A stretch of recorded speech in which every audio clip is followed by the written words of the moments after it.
I understand Ms. Brown didn't even know what happened until you told her the news. That's right. It's hard to believe because the indictment came down this afternoon. Tonight I knocked on her door and she was completely shocked. In fact, shock doesn't entirely describe it. Her hands just started trembling and she had to sit down. She said she could not believe this ordeal was really going to be over. But then again, she says that she has a hard time believing, even now, 6 months later, that Kelly is really gone.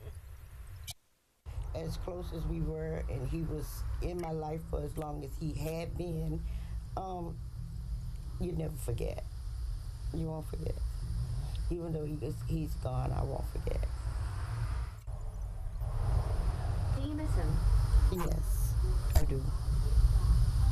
I do. Brown's 3-year-old granddaughter watched the fight that ended with Kelly dead.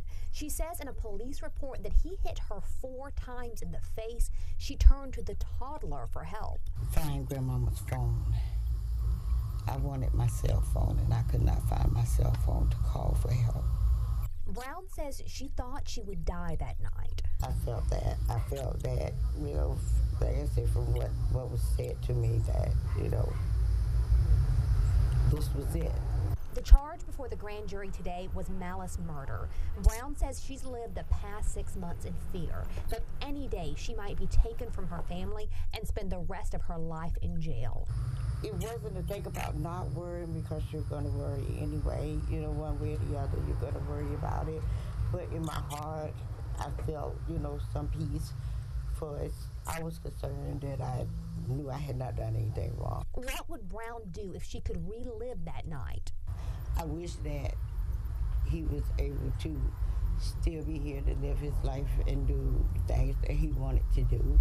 I wish things had turned out differently. I wish we could have walked away from each other and everybody went their separate ways and he was still alive today. That's what I wish. Every day. Brown is telling me that she finally feels like she can start to turn the page on her life, that tonight she's really going to be able to move on, but she'll be moving on alone. Live at the Chatham County Courthouse, Connie Cooper, WTOC News.